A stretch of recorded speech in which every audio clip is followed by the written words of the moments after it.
శ్రీమాత్రే నమః. శ్రీ గురుభ్యో నమః.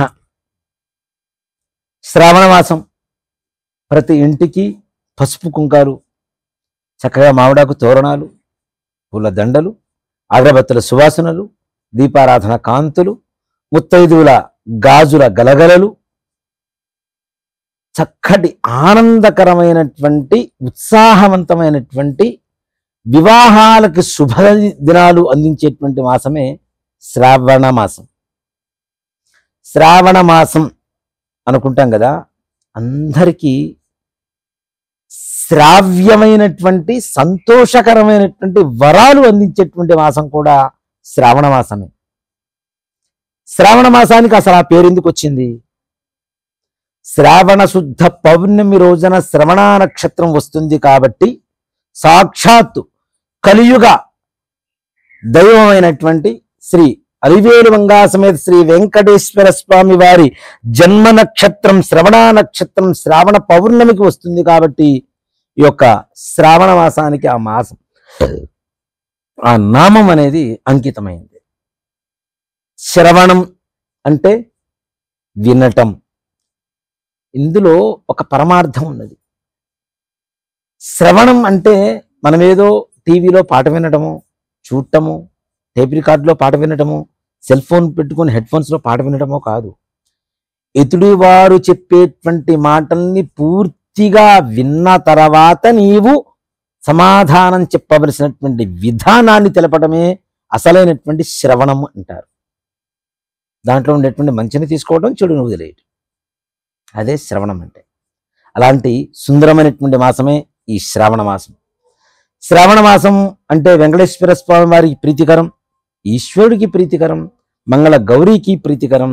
అలాగే శ్రావణ మాసానికి పౌర్ణమి రోజున వచ్చేటువంటి శ్రవణ నక్షత్రాధిపతి చంద్రుడు కాబట్టి చంద్ర సహోదరి అయినటువంటి లక్ష్మీదేవి కూడా చాలా ప్రీతికరమైనటువంటి మాసం.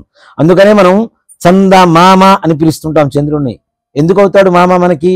లక్ష్మీదేవి ప్రపంచం మొత్తానికి, జగత్తు మొత్తానికి తల్లి కాబట్టి లక్ష్మీం క్షీర సముద్రరాజతనయాం, ఈ క్షీరసాగర మథనంలో లక్ష్మీదేవితో పాటుగా పుట్టినటువంటి వాడు చంద్రుడు కాబట్టి తల్లికి తమ్ముడైన అన్నైనా మనకి మామ అవుతాడు కాబట్టి చంద్రుడిని చంద మామ అని చెప్పి మనం పిలుస్తూ ఉంటాం.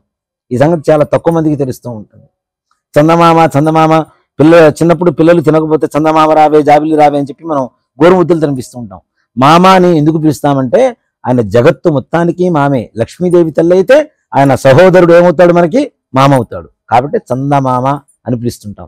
అలాంటి చంద్ర ప్రధానమైనటువంటి మాసమే ఈ శ్రావణ మాసం.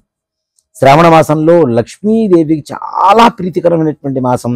శ్రావణ శుక్రవారం అనగా రెండవ శుక్రవారం, పౌర్ణమి ముందు వచ్చేటువంటి శుక్రవారం ఏదైతే ఉంటుందో సాక్షాత్ వరాలిచ్చేటువంటి వరలక్ష్మీదేవికి చాలా ప్రీతికరమైనటువంటి మాసం. ఈ శుక్రవారం రోజున, శ్రావణ శుక్రవారం రోజున ప్రతి ఒక్కరూ కూడాను శ్రావణ శుక్రవార వరలక్ష్మీ వ్రతాన్ని చేసుకుంటూ ఉంటారు. దీంట్లో కొంతమందికి మాకు ఆనవాయితీ ఉంది, కొంతమందికి లేదు. ఆనవాయితీ అంటూ ఏమీ లేదు. లక్ష్మీదేవి ప్రతి ఒక్కరికి కావలసినటువంటి శక్తే. ధనం మూల ఇదం జగత్. ప్రపంచం మొత్తం కూడా ధనం చుట్టూనే తిరుగుతున్నది కాబట్టి ధనం ప్రతి ఒక్కరికి కావాలి, పేదవాడికి కావాలి, ఉన్నవాడికి కావాలి. కాబట్టి లక్ష్మీదేవి అనుగ్రహం కోసం ఇది ఆనవాయితీ ఉన్నది లేదు అనేటువంటి ప్రసక్తి లేదు. ప్రతి ఒక్కరూ కూడా చక్కగా చేసుకోవచ్చు. మరి శ్రావణ శుక్రవార వ్రతం పౌర్ణమి ముందు వచ్చేటువంటి రెండో శుక్రవారం చేయమంటున్నారు కదా, అప్పుడు కుదరకపోతే ఎప్పుడు చేయాలి? 3వ వారం చేసుకోవచ్చు. 3వ వారం కూడా మాకు కుదరలేదండి, 4వ వారం చక్కగా చేసుకోవచ్చు. అలా అని చెప్పి మొదటి వారం చేసుకోకూడదు సుమి. 2వ వారం చేసుకోవడం కుదరకపోతే 3వ వారం, లేకపోతే తదుపరి వచ్చేటువంటి 4వ వారం మాత్రమే చేసుకోవాలి. మరి వరలక్ష్మీ వ్రతాన్ని చేసుకోవాలంటే అందరికీ తెలుసు, చేసుకునేటువంటి విధానం అంతా కూడాను. నేను ప్రత్యేకంగా కొత్తగా చెప్పవలసినటువంటి అవసరం కూడా లేదు. కానీ ఒక్కడ చెప్తాను చూడండి. శ్రావణ వరలక్ష్మి అమ్మవారి వ్రతం చేస్తున్నాం, మాకు డబ్బు రావటం లేదు, మాకు అమ్మవారు అనుగ్రహం కలగట్లేదు అని చెప్పి అనుకునేటువంటి వారందరికీ కూడాను ఒక హెచ్చరిక, ఒక సూచన చెప్తాను చూడండి. వరలక్ష్మి వ్రతంలో చారుమతి అనేటువంటి ఒక స్త్రీకి అమ్మవారు కలలో సాక్షాత్కరించి నేను వరలక్ష్మీదేవిని, నేను పౌర్ణమి ముందు వచ్చేటువంటి శ్రావణ మాసంలో పౌర్ణమి ముందు వచ్చేటువంటి 2వ శుక్రవారం రోజు నన్ను పూజ చేయండి, నేను మీకు అన్ని వరాలు అందిస్తాను అని చెప్పి చారుమతి అనేటువంటి ఒక స్త్రీకి కలలో కనబడి చెప్పింది అమ్మవారు. ఆ స్త్రీకే ఎందుకు కనబడి చెప్పాలి? ఆ రాజ్యంలో చాలా మంది ఉన్నారు, అమ్మాయిలు, ఆడవాళ్ళు, స్త్రీలు, ముత్తైదువులు. మరి వాళ్ళందరికీ ఎందుకు చెప్పలేదు అంటే, ముఖ్యంగా ఈ చారుమతి భర్తని చాలా గౌరవంగా, మర్యాదగా, ఆయనకు కావలసినటువంటి సేవలను చేస్తూ, పాదసేవ చేస్తూ, చక్కగా పిల్లలకు కావలసినవన్నీ కూడా వండి పెడుతూ, ఇంటిని శుభ్రపరుచుకుంటూ, లక్ష్మీదేవి శుచయి నమః, ఎక్కడ శుభ్రం ఉంటుందో అక్కడ లక్ష్మీదేవి ఉంటుంది కాబట్టి ఇంటినంతా కూడా శుభ్రపరుచుకుంటూ, అత్తమామల్ని తల్లిదండ్రుల వలె, కన్న తల్లిదండ్రుల వలె ప్రేమగా చూసుకుంటూ, ఎవరికి ఏ రకమైనటువంటి బాధలు రాకుండా అసలైనటువంటి ముత్తైదువు ఇల్లాలు ఎలా ఉండాలో అలా ఉన్నది కాబట్టి వరలక్ష్మీదేవి ఆ యొక్క చారుమతీదేవిని ఎంచుకుంది. మనం దేవతను ఎంచుకోవడం కాదు, దేవత మనల్ని ఎంచుకునేటువంటి స్థాయిలో మనం ఉండాలి. కాబట్టి చారుమతి అనేటువంటి స్త్రీని ఎందుకు ఎంచుకున్నది అంటే, ఇన్ని సులక్షణాలు, అన్ని మంగళకరమైనటువంటి లక్షణాలు. చక్కగా చేతి గాజులు, నుదుటికి బొట్టు, పాపిట్లో బొట్టు, అలాగే కళ్ళ కాటుక, కాళ్లకు పసుపు కుంకుమ, మెట్టెలు, మంగళసూత్రాలు, పట్టీలు, ఇలాంటివన్నీ కూడాను ముత్తైదుకుండా ఉండాల్సినటువంటి ఒక లక్షణాలు.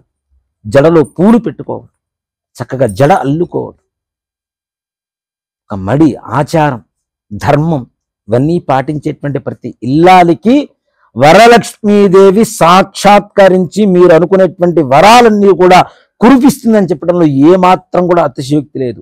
మనం వరలక్ష్మీ వ్రతం చేసుకోవడం అంటే, వరలక్ష్మీ వ్రతం చేసుకుంటే మొగుడిని పట్టుకొని కూర్చో అని చెప్పి గదవటం కాదు, అత్త మామల్ని ఓ మూలలో కూర్చోబెట్టేసి గదిలో పెట్టి తాళం వేయటం కాదు.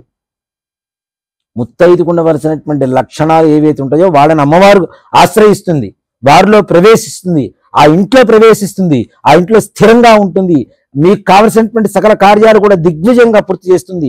ఎక్కడ ధనకనక ధేను కాంచన మహేశ్వర్యావి వృద్ధి కలుగు చేస్తుంది. అష్టలక్ష్మి సమేతురాలు మహాలక్ష్మీదేవి సాక్షాత్ మీ ఇంట్లో తిష్ట వేసుకొని కూర్చుంటుంది. కాబట్టి ముఖ్యంగా వ్రతాన్ని ఆచరించడమే కాకుండా వ్రతంలో ఉండేటువంటి నీతి ఏదైతే ఉందో అది కూడా మనం పాటిస్తేనే, అందుకనే చాలాసార్లు చెప్తూ ఉంటాను, మనం ఏ దేవతకైతే పూజ చేస్తూ ఉంటామో ఆ దేవతల యొక్క లక్షణాలని మనలో నిమిడీకృతం చేసుకొని మనమే ఆ దేవతా స్వరూపమే, దేవతకి పూజ చేయడమే మన హిందూ ధర్మం. కాబట్టి మనం కూడా ఆ పూజ చేసేటువంటి ఆడవారంతా కూడా చక్కగా ప్రేమమయంగా ఉండండి, సంతోషకరంగా ఉండండి, ఇంట్లో అంతా వాతావరణాన్ని ప్రశాంతంగా ఉంచుకోండి. ఈ వరలక్ష్మీదేవి వ్రతాన్ని చేసుకోండి, అమ్మవారి అనుగ్రహాన్ని పొంది తరించండి. శ్రీమాత్రే నమః. శ్రీ గురుభ్యో నమః.